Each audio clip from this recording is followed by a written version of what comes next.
Hey guys, it's Jensen, and today I'm going to be talking about the Twilight series.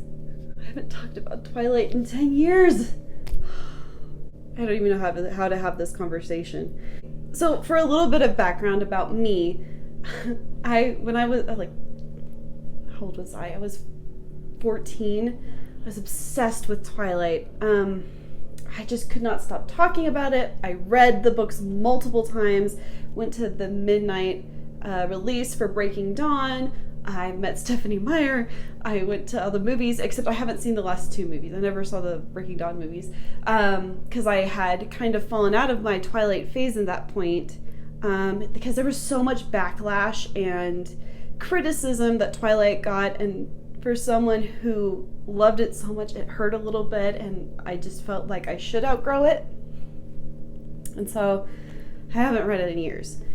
And then Midnight Sun came out this year, as I am sure a lot of Twilight fans have gone through the same thing. At least from what I've seen on the subreddit, a lot of people kind of fell out of the Twilight phase, and then Midnight Sun came out this year, and they picked it up, and then they reread the whole series, and it's like the Twilight Renaissance is back. So I got Midnight Sun, and I got it a little bit late actually because I wasn't planning on reading it, but I saw everyone else having fun in reading it, and I got severe FOMO. So I bought it, and I was reading it with my sister-in-law, and we were reading and discussing it, and I was reading Twilight at the same time that I was reading Midnight Sun, and I planned to continue on and read the rest of the series, but reading Midnight Sun and Twilight took longer than I wanted it to, and it would have been quicker if I wasn't reading multiple books at the same time, and I wasn't focusing on Twilight and Midnight Sun, especially because I was trying to read at the same pace as my sister-in-law. So, but anyways, I decided, well, I don't have time, I have all these other books that I need to read. And so I just decided, because I was still excited to go back and revisit these characters and see how I felt about the series as an adult. So I kind of skimmed through them, and I actually did end up reading Breaking Dawn again. I reread it, the whole thing, because it was the one that I've read the least. I've only read it I think once or maybe twice, and there was a lot that I forgot. So I reread that one, and I had a few expectations going in to rereading these books. I expected to not like Edward because he's gotten so much backlash for his character being controlling and a stalker, and I don't know, just kind of controlling and a stalker and broody and being sort of toxic, I guess. And so I was expecting not to like him. I was expecting to kind of feel indifferent towards Jacob. And back in the day, I was very much Team Edward all the way and very much hated Jacob Black. And then I was expecting to kind of dislike Bella more than I did. When I was younger, I related to Bella a lot. She's very bookish and awkward and very nurturing and wants to take care of everyone, and very selfless, and isn't always the best at decision making, but as a teenager reading those books, you really related to her because she was just a normal girl. So I was expecting to get more frustrated with her this time around reading these books as an adult, and I did dislike Bella more than I did when I first read this series. But I don't hate her, for sure. I think she's just very flawed, as all the characters are. I hated Jacob Black more than I did when I was a teenager, which seems impossible, but it's true. And I actually like Edward, even with all of his flaws and all of his problematic aspects about him. There's something that I really admire about him, and maybe it's because I read Midnight Sun from his perspective, and you get more out of reading from his point of view, and you get to understand him a little better and his motives and his feelings. But I think coming out of Eclipse, he's the one who comes out looking the best out of all of the main three. So I wasn't expecting that. And I definitely was not expecting to re-enter my Twilight phase and become almost as obsessed with these books as I was when I first read them. I've refound my love for this series. I wasn't expecting that at all. I was really nervous to reread them, and you know, you kind of take that risk when you go back to something that you used to love. If it doesn't age well, then you kind of feel like your childhood has been ruined. And coming at it as an adult, I can see the flaws and the problematic elements while still appreciating what I loved about the series, and what I loved about the characters. And I'm still just as obsessed as I was when I first read them. And I mean, I've been reading fan fiction. I never read fan fiction because I just don't want the story to end. So anyways, now that we've gone on that long, rambling, whatever that was, introduction, I guess, I'm going to be talking about all the books. I'm probably going to be talking mostly about Midnight Sun and Twilight because I read those ones in depth. And then I'll just kind of briefly go over my thoughts rereading the series and each book as I skimmed through them. So let's get to it. So first I'm just going to do a brief sort of review for Midnight Sun. Before we get into spoiler territory, I'm just going to briefly talk about my thoughts reading this book so that if you are curious about it, you will know whether this is going to be for you or not. So I really enjoyed this one. I think I initially gave it 3 out of 5 stars, which is the same thing I gave for the first book. But I think this one is actually a little bit better than the first one. I'm probably going to go back and change that on my Goodreads to 4 out of 5 stars. It's interesting reading these two side by side because you can tell that this is her first novel, and this is a novel of someone who has more practice with writing, is more experienced. It's a lot more thoughtful, and maybe it's just because the narrator is different and Edward is more thoughtful and more complex. Bella's very simple. So it's definitely better written, but it is also longer. And I know that a lot of people have issues with Stephenie Meyer's writing being somewhat repetitive. It's never really bothered me. He is very broody and he is very back and forth because he's struggling with his decisions. He wants to do the right thing, but he also is struggling with what he wants deep down as well. And he's struggling with things that he's never felt before and he doesn't know what to do. I think it makes sense for him to be very back and forth, but for some people it did get annoying and a little bit long, so just be aware that it can feel a little bit long, I guess, at parts because he is constantly back and forth struggling with his decisions and what he should do. And it's also more detailed. He goes into great detail about things that Bella just kind of glosses over in Twilight. I personally love when Stephenie Meyer gets more detailed about stuff. I find it really satisfying. I really like the quiet moments in the books. So yeah, I think if you loved Twilight back in the day, I think you're going to like this book. It's still classic Stephenie Meyer. It's got all the broodiness and the angst and the romance and the dark elements, and you get so much more than you got from Bella's perspective. Because Edward can read minds, you get a whole bunch of different characters' thoughts and feelings about different situations.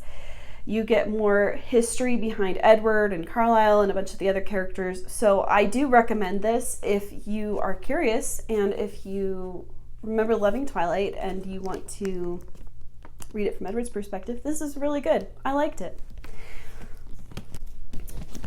So going back and rereading Twilight was really interesting. Like I said, I could kind of recognize that this is not the best writing. It's her first novel, but it's still very readable, and I still enjoy picking it up. And a lot of people criticize admire that she'll go on for pages and pages or paragraphs about something that's insignificant. Those are some of my favorite parts of the book, when Bella's just sort of going about her life, either cooking dinner for Charlie or going outside reading a book or doing research on the internet, when it's just those quiet moments of everyday life. I kind of like those moments because there's something oddly satisfying to me about them. So I really appreciated going back and reading them, and it still felt just as satisfying to me as an adult. I didn't feel bored at all. I will say, I found Bella to be... I don't understand why she gets so much criticism as a character. Maybe it's just because of the movies, because her character, when I watch the movies, doesn't come across the same way I read her in the book. She has a lot more personality than she does in the movies, and I don't know that that's necessarily Kristen Stewart's fault, because Kristen Stewart is a great actress, and she's proven that time and again. I don't know what the issue is, if maybe it's the writing or the directing, or if maybe Kristen Stewart was just miscast. I don't know. But she does have a lot more personality in the books, and she is really sweet and compassionate, nurturing. She takes care of both of her parents. She's had to grow up really fast. She's very responsible. She starts out as such a great character. Does she have issues? Oh yes, she does. She is very mean to the people who start to become friends with her when she first comes to Forks. She's very critical of them very quickly, and that was weird. And I also didn't like that she's kind of a snob. Like, she mentions that she goes to the library and it's so horribly stocked that she doesn't even bother getting a library card. Like, it's a library. I go to a small library. You can still get a library card. I assure you there are still books that you have not read. But I digress. Overall, Bella is great. I still really like her. She still makes some terrible decisions and is sometimes dumb. But she has a lot of great aspects to her character too that I think get overlooked when we're criticizing her. And complaining about the problematic elements of her. I think she still has, she's just a complicated, she's human. She has great aspects about her and aspects that are horrible, and some aspects that should be great that are flaws. Like, she is self-sacrificing to a fault. And she's very insecure, and yeah, I will say, don't be like Bella when she goes to the meadow with Edward, because she tells him that she didn't tell anyone who she was with and where they were going. Don't be stupid. I listen to a lot of true crime podcasts.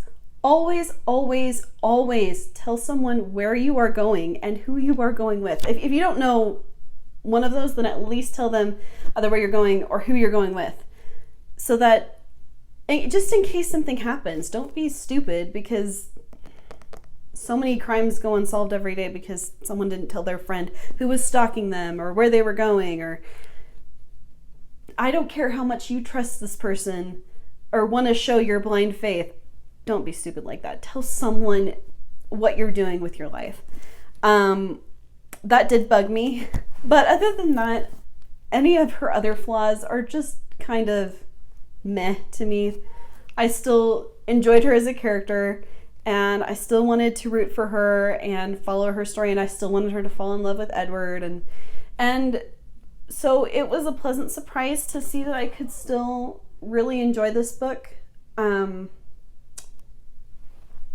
still, I don't know, maybe it's nostalgia, but I still really enjoyed it, and I don't know, it feels like coming home. I still love all these characters, and the series only gets better from here. So, yeah.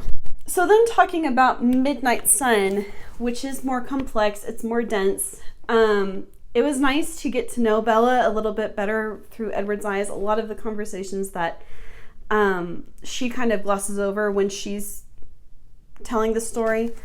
He goes into depth here, like when he's doing 20 questions with Bella. You can tell he really wants to get to know her as a person because he cares about her. You find out what her favorite books are and what her favorite movies are and what her favorite music is, and all that. And so you get so much more from Edward's perspective. You get to, I really liked from the beginning that that Alice has kind of foreseen that Bella and Edward are sort of end goals, and that she'll be a vampire someday. And Alice sort of reveals this, and Edward, it completely, it doesn't destroy him. It makes him feel super conflicted because he's trying to figure out what he needs to do. He doesn't want Bella to become a vampire, but he starts to fall in love with her. It was really interesting the back and forth was a little bit much with like, oh, I love her, I don't love her, no. But overall, it was really enjoyable to watch him start to fall in love with her. Edward does have problematic elements, which the stalking, the watching her sleep, which he does explain in this book as, first of all, he's a vampire and he doesn't sleep, and he's found someone who has lit up his life and changed him forever, and he feels very protective of her, and so he uses that as an excuse to watch her sleep. I'm not excusing it, it's not okay, but that's how he explains it in the book, is it's just more of a protective, he wants to keep her safe because she's already put her life in danger multiple times now. Okay, and I guess I'll say that it's not okay, but I guess I understand where he's coming from a little bit better. With watching her sleep, it's still wrong. It's still not okay. But it was interesting how he explains it in this book, I guess. And I did appreciate that it wasn't just glossed over, and he does criticize himself for it and realizes that he's in the wrong, but he still does it. I don't know. It's weird. Oh, also, the meadow scene was really interesting because I was making fun of it because they make it really pivotal in this book. Like, Alice and Edward are talking about it, and it could potentially be the place where Edward kills Bella or where they move forward in their relationship, and they're not really sure what's going to happen. It all depends on Edward's choices. And at first, I just was laughing because I was like, well, the meadow is only important because it's important to Stephenie Meyer because she had a dream about it. And she had a dream about the meadow scene and wrote about it, and then eventually became Twilight. And so I was like, she's making it pivotal because it's what led to Twilight. But I didn't realize it going back and reading Twilight and reading this, his inner struggle when he is alone with her for basically the first time.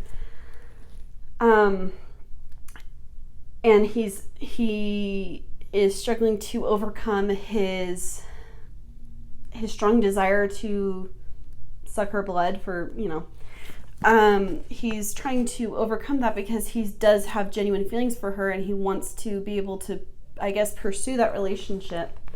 But he needs to overcome his constant desire for her blood at the same time.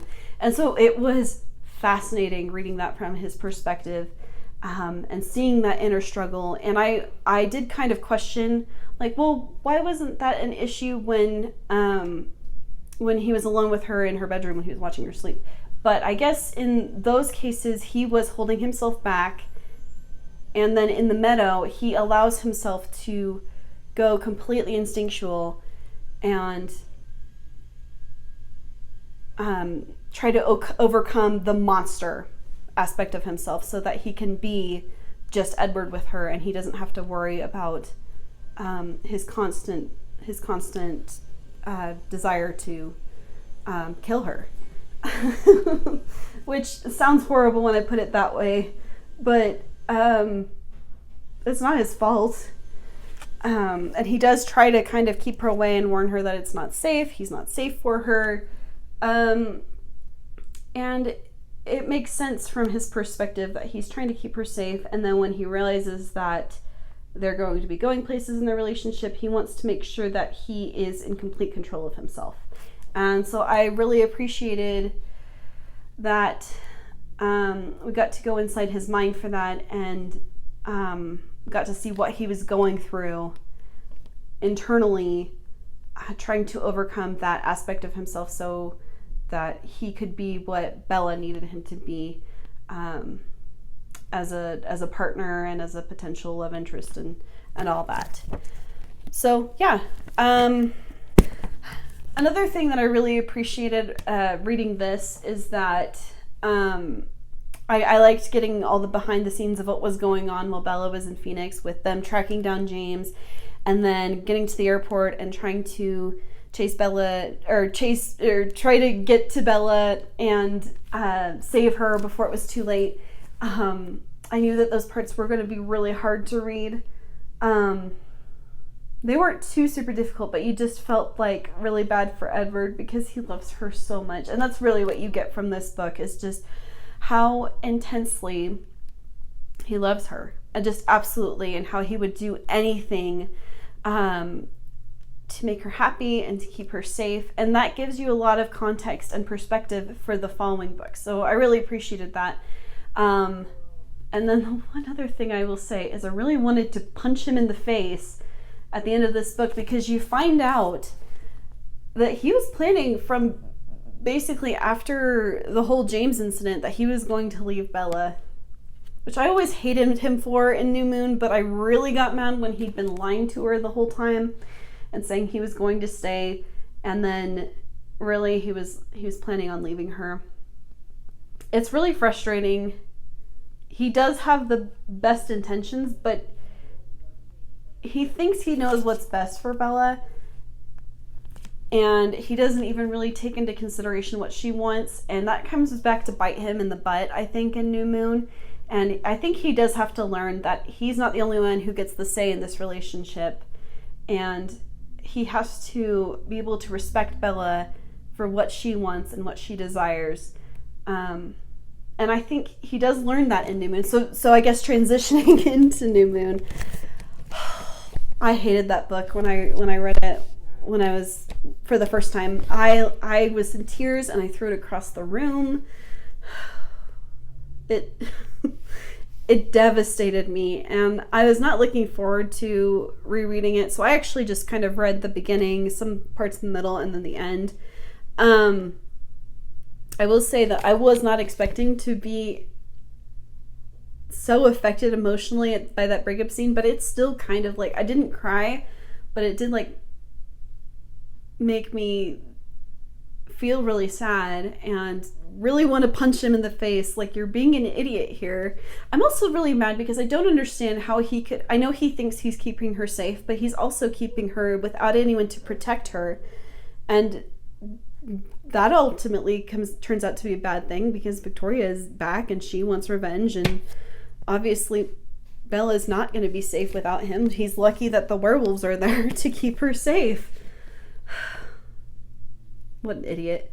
But yeah, I hated reading that breakup scene again, because even knowing what he's going through and why he's doing it, it's still frustrating. He's still being stupid. And yeah, it's still heartbreaking. And I know the series gets a lot of criticism for how codependent the relationship is. And particularly New Moon gets a lot of criticism because Bella becomes depressed and she becomes suicidal and all of that. I will say that these are fantasy books in a fantasy setting. I guess works is a real place. It's not a fantasy setting, but in a fantastical world where soulmates exist. And Bella is a normal girl who, of course, would form an attachment to someone who is taking care of her and protecting her for the first time in her life. In Midnight Sun, we get context for her relationship with her mother, and her mother is very narcissistic, and Bella is sort of the one who always takes care of her. We know that from Twilight, but we get even more perspective hearing her thoughts and how kind of selfish she is, and so Bella has always had to take care of her mom and then her father when she moves in with him, and no one's been there to really take care of Bella. And so then this handsome, strong, super powered man comes into her life who completely and utterly adores her, it seems, and thrusts her into this fantasy world where she makes friends and forms relationships and starts to feel like she belongs in this family. And yeah, she feels a sense of belonging. And then all of that is taken away from her. Not only does she lose the love of her life, her soulmate, but she also loses those friendships and that family and that life that she was hoping to live. And she's expected to go back to where her life was before. And I think the grief is realistic. Should she be trying to kill herself? Obviously not. It's very extreme. And Stephanie Meyer has even come out and said that no girl should form the attachment that Bella forms for Edward with just a normal boy. This is a fantasy. The strong emotional relationship is not realistic, and no one should follow that example. But at the same time, I think Bella's emotions and Newman and what she's going through are very real, and what I think she would realistically go through. I don't think that I don't think that Bella comes back from that easily when she's found someone who becomes her whole world and makes her feel special and loved and taken care of. I don't think she lets go of that easy, because it's the first time in her life that she's felt that. And so she's got attachment issues, and I understand that, even though the relationship is extreme and the things that she goes through in the book are extreme and not very healthy. She's not dealing it with it in a very healthy way. I understand where she's coming from, I guess. I don't think I really have too much else to say about New Moon. So moving on to Eclipse, which kind of pulled me in more. I was just going to skim through it kind of like I did with New Moon, but then I almost read it word for word. I really enjoyed it. The romance in that book is fantastic. I forgot how great it is. There are still some problematic elements to the relationship. Edward does start out very controlling, wanting to prevent Bella from going to La Push, see Jacob.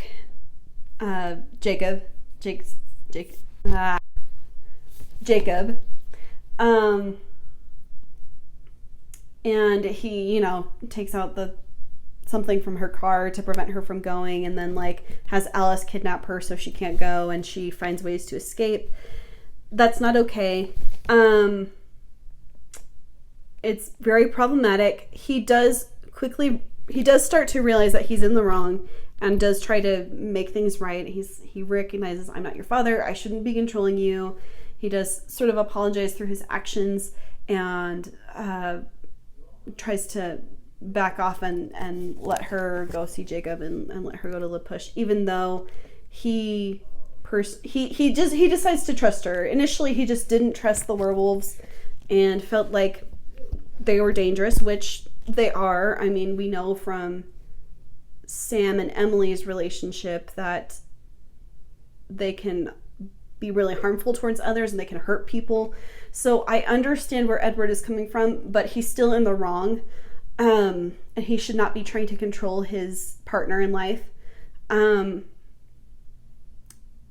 But he does try to back off and trust Bella's judgment, because he recognizes that he just wants her to be happy, no matter what. Almost to a fault. He wants her to be happy. And that causes some issues in this book too. And then let's talk about Jacob Black, because there's one scene in this that really it bothered me when I first read it, and it bothered me even more reading it as an adult, because I recognized it for what it was. So Bella goes to see Jacob in La Push, and she's spending the day with him, and he decides that he is going to declare himself to her.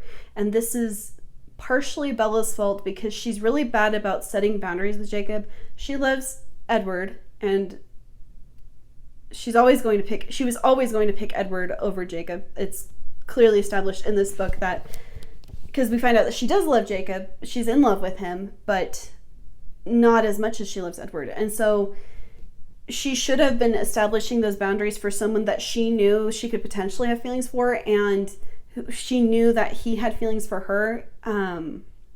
She should have been setting up those boundaries out of respect for her relationship with Edward, but she didn't, and they've spent time holding hands, and so the boundaries weren't there. And then Jacob decides to declare himself. It makes Bella very uncomfortable, and she decides maybe I should leave.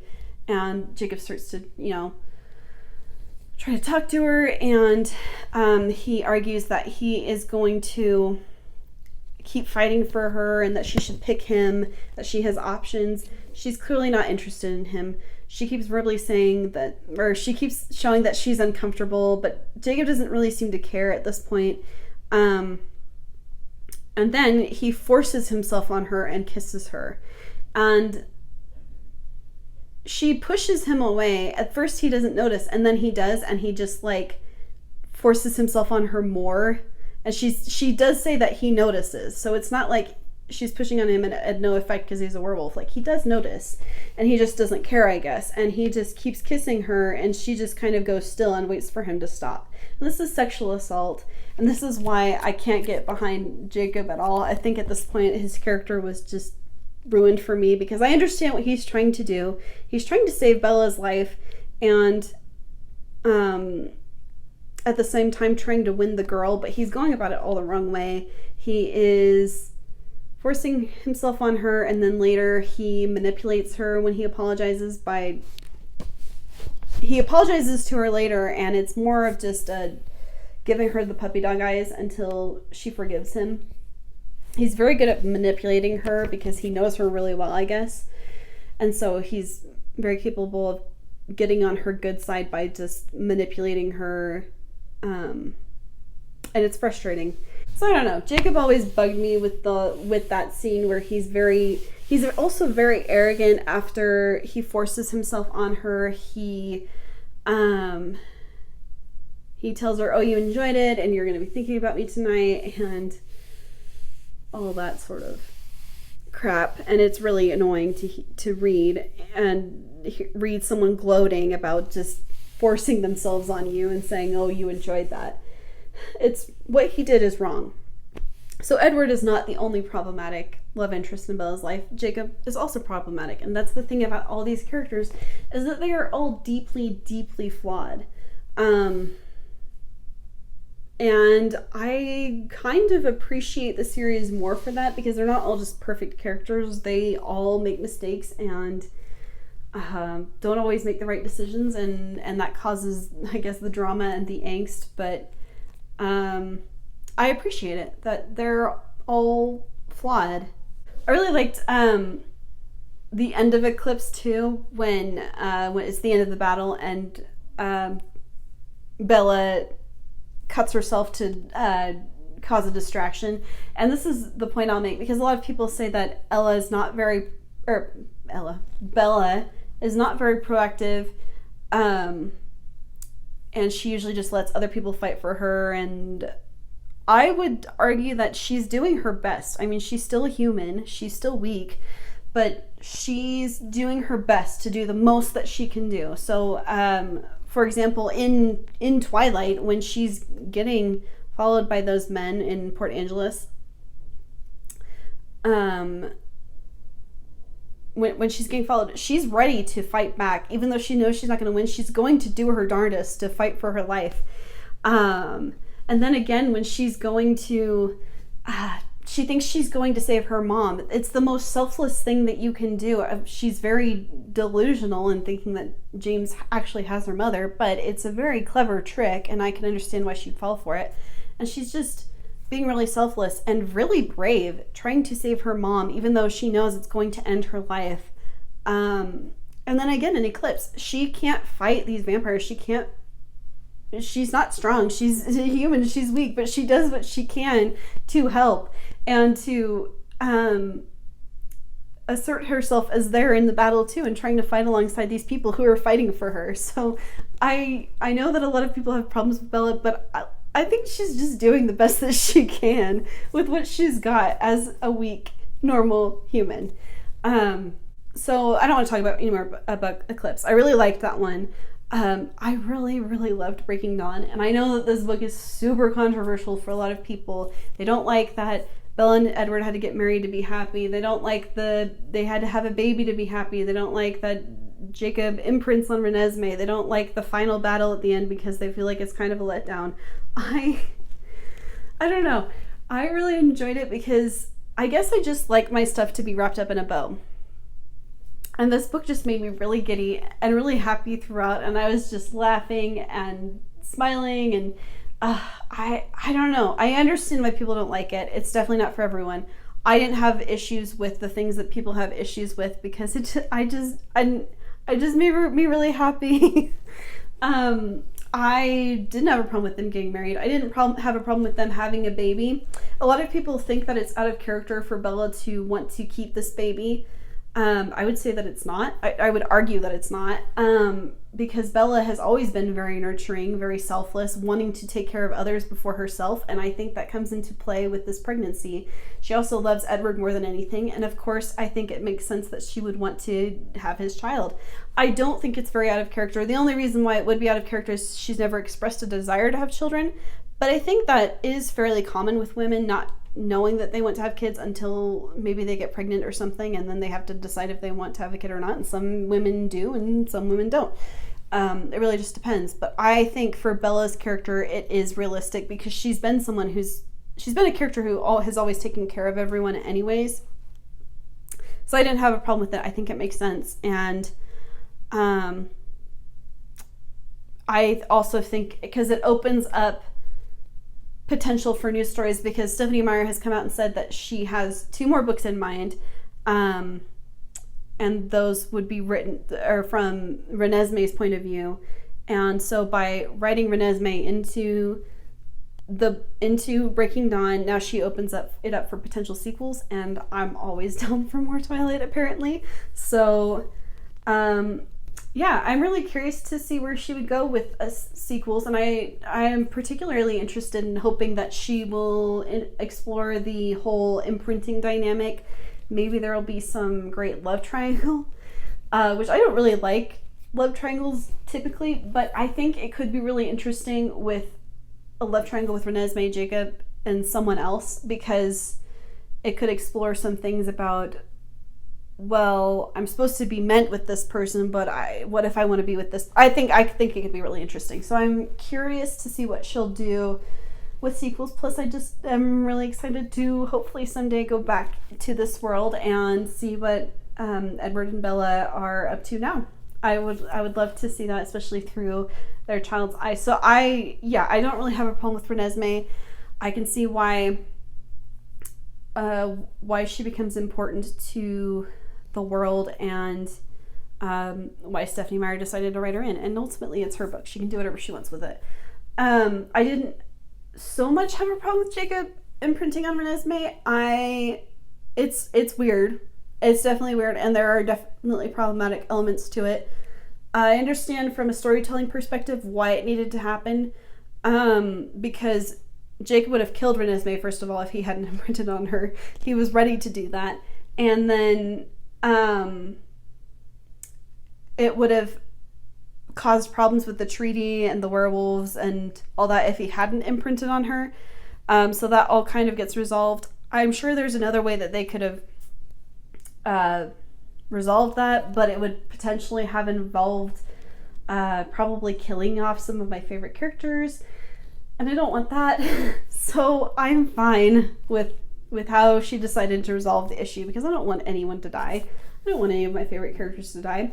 And same thing with the final battle. I think that it could have gone the way of, like, they have this big epic battle, a lot of people die, and I wouldn't want that. I want my Cullen family to have their happily ever after. And so I'm totally fine with how it goes down. I think it makes sense for the way that the Volturi has been established, and the way Aro